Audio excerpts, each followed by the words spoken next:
बिस्मिल्लाहिर्रहमानिर्रहीम, अस्सलाम वालेकुम। आज हम क्वेश्चन सॉल्व कर रहे हैं 5.36। तो ये क्वेश्चन भी हमारे पास सेम प्रीवियस क्वेश्चन की तरह सॉल्व होगा। सो ये ही हमारे पास लेस पेयर, पाशेस और फिशर, वही सब इंडेक्स नंबर्स हैं, वही सारे मेथड यूज़ होंगे। और यहाँ हमारे पास जैसे एयर है, 2 एयर है और उसमें एक हमारे पास एयर में एक प्राइस एंड क्वांटिटी है, एक प्राइस एंड क्वांटिटी है। तो इसके आगे बस हमें वो कैलकुलेशन करनी है, पी और क्यू और पी और क्यू और उसकी जो बेस एयर और करंट एयर के जो सिंबल्स होते हैं उसको हमने बस याद रखना है और फिर बस फार्मूला अप्लाई होगा, फिर आंसर हमारे पास आ जाएगा।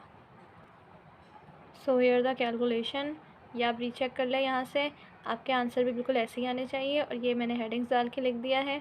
तो ये हमारे पास तो वही क्वेश्चन है, इसके नीचे यहाँ से स्टार्ट है।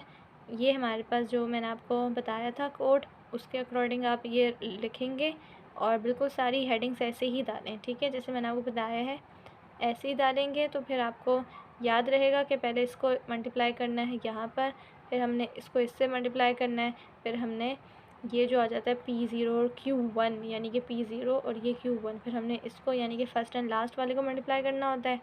और फिर हमारे पास जो P1 और Q1 होता है वो सेकंड लास्ट और लास्ट वाले को मल्टीप्लाई करके यहाँ फिर वैल्यूज़ आ जाती है, राइट। तो इसका फिर हमने क्या लेना है, टोटल लेने के बाद फिर हमारे पास जो लेस पर पाशियस और फिर फिशर है, फिर उसका हमारे पास प्राइस इंडेक्स नंबर निकालना होता है। तो ये आप अपना ये ना चेक कर लें, यहाँ से कैलकुलेशन मल्टीप्लाई करें सबको अच्छे से, तो आपके पास ये सारे यही आंसर आने चाहिए, ठीक है। तो आप डबल रीचेक कर लिया करें जब आप खास कर इसका ना टोटल लेने लगें, तो ये ना हो कोई नंबर मिसप्लेस हो जाए, ठीक है। सो ये टोटल है, इसका ये टोटल आप देख लें। मेरे पास जगह नहीं है तो मैंने यहाँ लिखा है, और आपने कोशिश करनी है कि सब साथ बने। प्रैक्टिस के लिए कर सकते हैं बट एग्ज़ाम में तो वही सब एक साथ बनेगा। मैं तो अपनी तकरीबन हर वीडियो में आपको यही कह रही हूँ, तो आपने सब साथ बनाना है, ठीक है। तो ये प्रैक्टिस के लिए आप कर सकते हैं, जैसे कि मैंने भी किया है। यहाँ पर जगह नहीं है मेरे पास, इसलिए मैंने वहाँ पर इस तरह अलग अलग लिखा है, बट आपने सब साथ बनाना है। और यहाँ से हमारे पास लेस पेयर का स्टार्ट हो जाता है। सबसे पहले लेस पेयर निकालेंगे, लेस पेयर का वही फार्मूला है, उसके अकॉर्डिंग आपने वैल्यू पुट करनी है। पता है पहले यहाँ से उठानी है लेस पेयर की, फिर यहाँ से, और फिर जो पाशियस की बारी आती है तो वो यहाँ से और यहाँ से लेनी होती है, और फिर बस हमने मल्टीप्लाई करना है और फिर हमारे पास आंसर आ जाएगा, ठीक है। तो ये बुक के अकॉर्डिंग आंसर है, आप चेक कर सकते हैं। इसी तरह पाशियस की बारी आ जाती है, पाशियस का भी फार्मूला आपको अब याद ही हो गया होगा। पाशियस और लेस पेयर तो बिल्कुल सेम है, इसका फार्मूला कोई ज़्यादा चेंजेस नहीं है, बस थोड़ी सी 1010 या ON का थोड़ा सा बस ये चेंज है, और बस, ठीक है। उसके अकॉर्डिंग आपने वैल्यू पुट करनी है, लास्ट वाली लेनी है, फिर सेकंड लास्ट वाली लेनी है, उसके बाद मल्टीप्लाई करना है 100 से, आपके पास फिर इसका पाशियस का आंसर आ जाएगा। और फिशर का भी बहुत आसान है फार्मूला, दोनों के मिक्सचर, जैसे मैंने बताया L मल्टीप्लाई बाय P, यानी कि लेस पेयर मल्टीप्लाई बाय पाशियस होता है। तो ये इस तरह इसका फार्मूला आ जाता है, इसके अकॉर्डिंग वैल्यू पुट करेंगे और फिर इसका भी आंसर हमारे पास आ जाएगा। तो ये हमारे पास आ जाता है। आप कोशिश करें कि आप एक एक स्टेप इसका ज़रूर शो करें। यहाँ पर मैंने देखें डायरेक्ट सॉल्व कर दिया है, बट आपने एग्ज़ाम में हर एक एक स्टेप को सॉल्व करना है, शो करना है, क्योंकि इससे आपके फिर है ना मार्क्स में अच्छे आपके आएंगे। और प्रेजेंटेशन वाइज आपने पूरा अच्छे से उसको अपना ना क्वेश्चन को बना के देना है, जैसे कि आपकी बुक में क्वेश्चन गिवन है, ऐसा क्वेश्चन का एग्जांपल गिवन है, वहाँ पे जैसे सब साथ बना हुआ है, आपने भी वैसे ही एग्ज़ाम में सॉल्व करना है, ठीक है ना। अभी तो आप जैसे जैसे आप सॉल्व कर लें, बट एग्ज़ाम में तो अच्छे से देखें कि आपके मार्क्स अच्छे आएँ, राइट।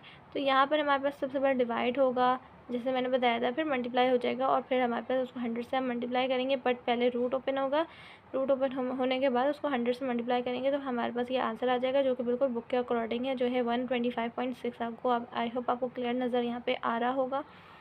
तो जैसे मैंने आपको बताया था कि आपको बस यहाँ डिवाइड करने के लिए थोड़ा सा करना पड़ेगा। यहाँ डिवाइड करने के बाद जो आंसर आएगा उसको आपने रखना है, उसके बाद फिर उसको मल्टीप्लाई करना है। पूरा आंसर मल्टीप्लाई करेंगे तो आपके पास आंसर भी पूरा आएगा। अगर सिर्फ जितनी वैल्यू आएगी 2 से 3 आप वैल्यू ले लेंगे, तो उसके बाद अगर आप करेंगे तो आपके पास ये जो एंड में आंसर आता है वो हो सकेगा तो थोड़ा कम आ सकता है, लेकिन आप कोशिश करें कि थोड़ा सा ज़्यादा वैल्यू से मल्टीप्लाई करें, जैसे मैंने आपको पहले भी बताया था। तो आपके पास फिर आंसर इस तरह पूरा आ जाएगा, बुक के अकॉर्डिंग आएगा, राइट। सो आई होप आपको ये क्वेश्चन समझ में आया होगा।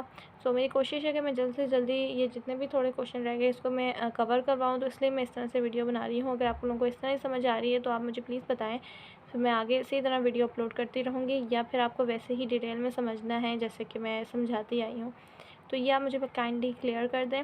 और इंशाल्लाह 10 ईयर से भी क्वेश्चन आएंगे, और बस एक चैप्टर में कंप्लीट करवा लूँ, देन इंशाल्लाह मैं 10 ईयर से क्वेश्चन स्टार्ट करवाऊँगी। सो आई होप आपको ये क्वेश्चन समझ में आ गया होगा।